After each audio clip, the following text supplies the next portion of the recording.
Hey everyone, welcome back to my channel. My name is Cara.fiano and I'm a local real estate broker here in Asheville, North Carolina with Mackey Realty. Today's video is going to be my November housing market update. I have a ton of information to cover in today's video, but before we dive in, I just want to give you a super brief update. Since my last housing market update video, which I believe was my last video that I put out, it has just been really chaotic around here, but Asheville officially has potable water. I am so thankful to finally be able to say that.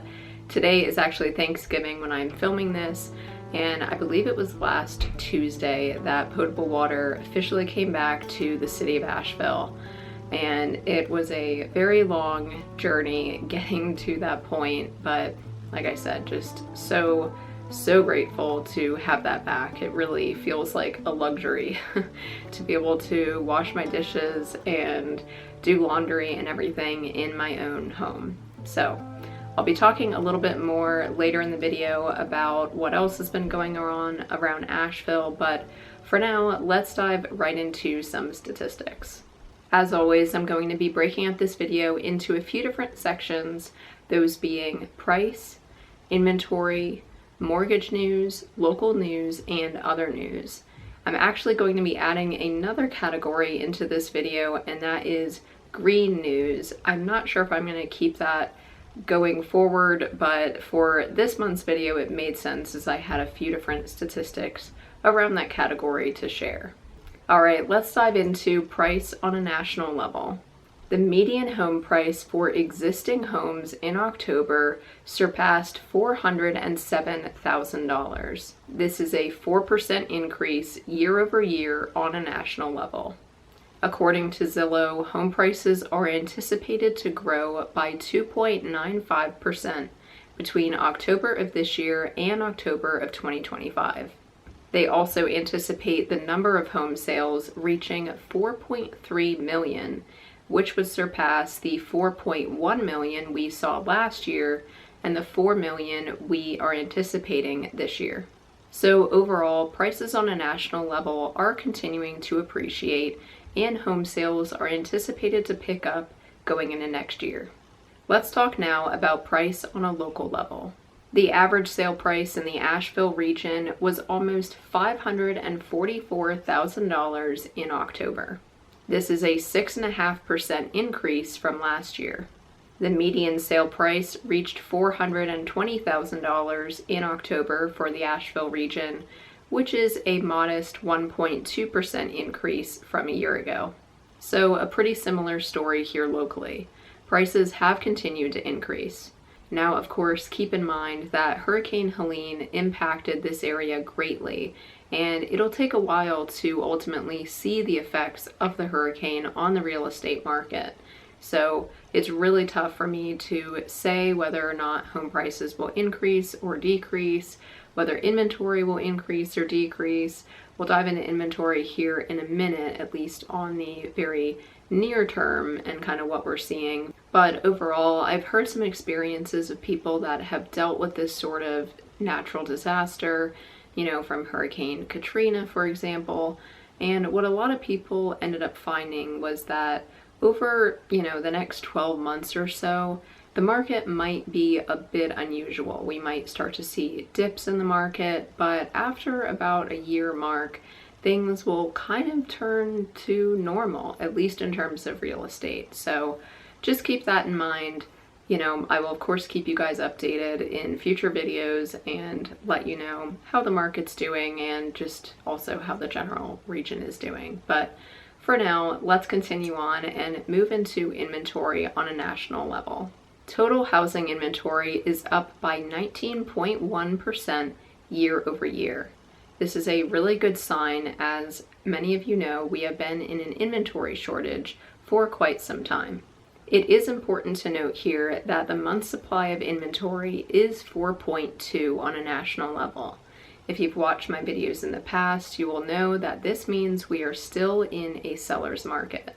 Just because inventory is increasing doesn't necessarily mean right away we will jump into a neutral or buyer's market.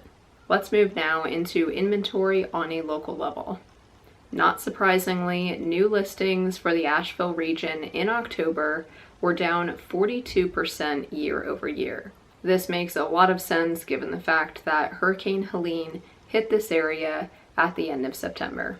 Overall inventory was up by 22% in October. Pending sales were down by 38% in October.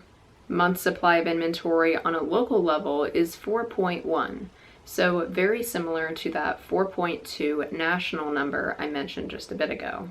So again, still a seller's market here locally. Let's move on now to some mortgage news. Since my last housing market update video, the Fed cut rates by 25 basis points.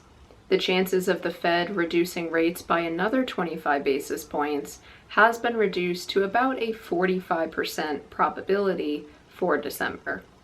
I'm sure many of you know this, but Fed rates are not the same thing as mortgage rates. They are connected, but they are not the same thing. Currently, mortgage rates are averaging 6.84%. In my past videos, I've mentioned interest rate predictions going into next year and even into 2026. Fannie Mae's forecasts have been predicting that we would see rates in the mid-5s at some point next year. Unfortunately, Fannie Mae as well as the MBA have gone ahead and updated their predictions for next year. Rates are now expected to be between 6.3 and 6.4% by the end of 2025 and between 6.1 and 6.3% by the end of 2026.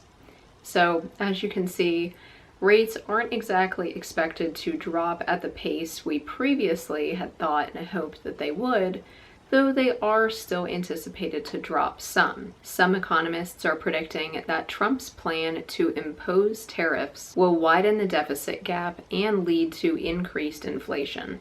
This could result in unpredictable mortgage rates leading into 2025. In 2024, the median down payment amount is 18% for all homebuyers. It's around 9% for first-time homebuyers and 23% for repeat buyers. This is actually the highest amount for first-time homebuyers since 1997 and the highest amount for repeat buyers since 2003. To summarize the mortgage news category, ultimately, interest rates are anticipated to drop a little bit at some point next year, but there are a lot of factors that play into this. It will depend on if we do end up seeing tariffs being imposed, what inflation numbers are going to be looking like. You've probably heard that overall inflation has started to creep up a little bit again.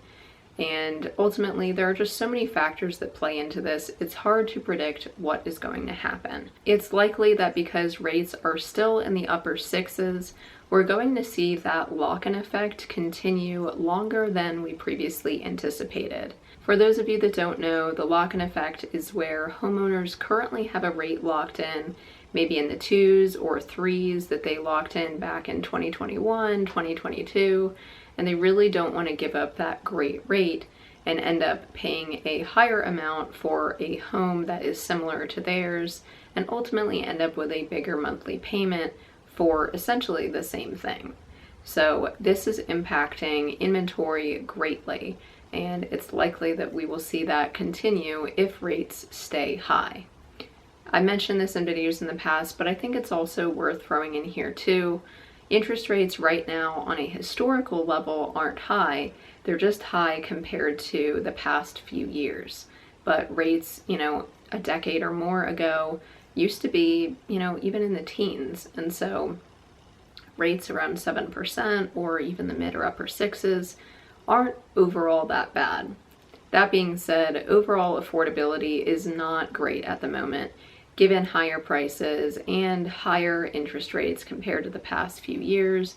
Affordability has been getting worse. All right, let's move now to some local news. As I mentioned earlier, the city of Asheville now officially has running potable water, which means that everyone in the Western North Carolina region in general has water.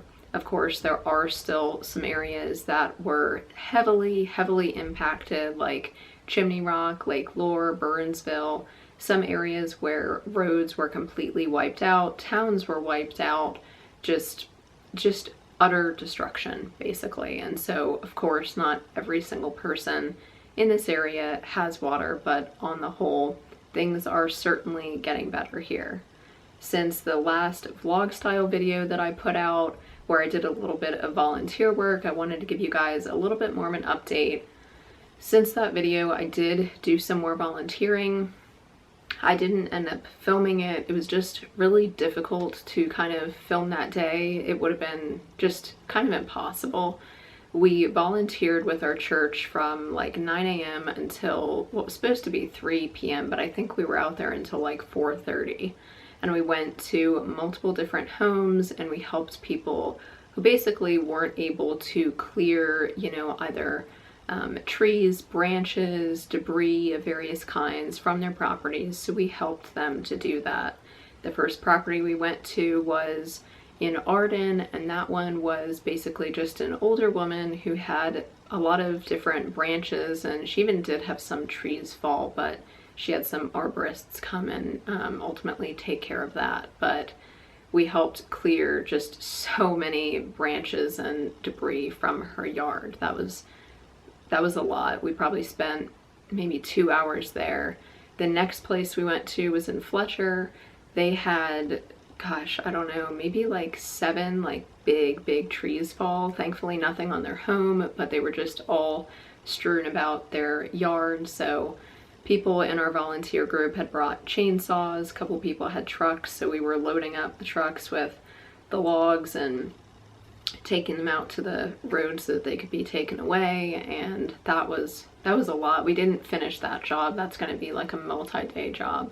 The third place that we went to was in Swannanoa, and that was probably the saddest one of all of them because that was right on the river. That was the first time I had been to Swannanoa since the storm. I had seen, of course, photos and videos of how bad the destruction was, but it was really, really bad.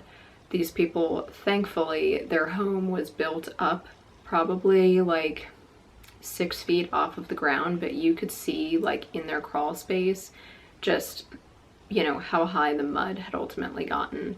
And there was just so much debris everywhere. I mean, we were yanking out like a bike and a grill from like a tree. We had found like an old like childhood photo I had found, and it wasn't from this property, it was just something that had washed down the river and ended up there. And we found like a big like barrel of oil and what else? There were like some Christmas decorations. There was even part of like a house. It was like a sheet of drywall with a window in it. Just crazy, crazy stuff. Swannanoa is a total mess, and we're planning to volunteer again probably like mid-December at some point to do the same thing again, go to homeowners' properties and help them clear up.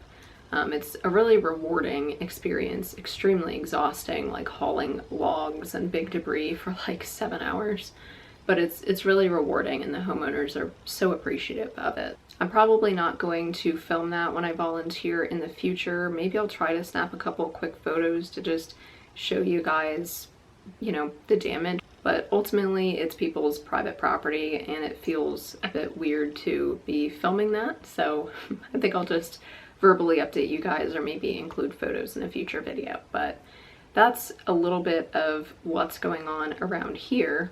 I did read recently that as of Friday, November 15th, the U.S. Army Corps of Engineers has officially removed 200,000 cubic yards of debris out of the 10 million cubic yards estimated for Buncombe County.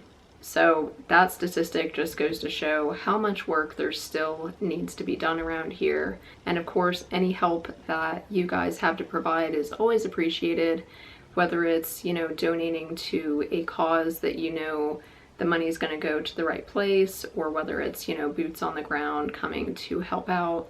Anything is appreciated. Let's move on now to some other news. According to NAR, existing single-family home sales are down 30% compared to pre-pandemic levels. Total home sales are expected to rebound by 4.6% next year.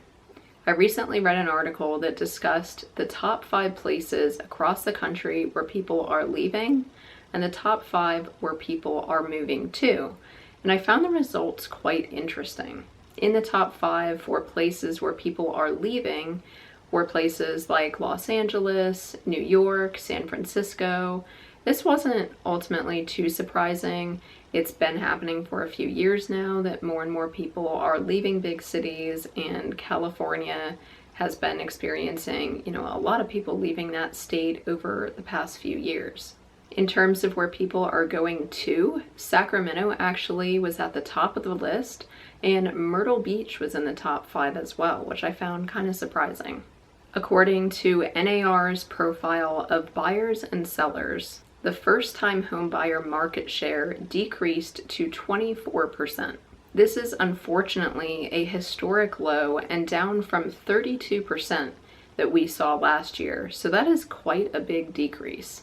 Overall home buyer age hit an all-time high of 56. Last year, this number was 49. The average age for first-time home buyers hit 38, whereas last year it was 36.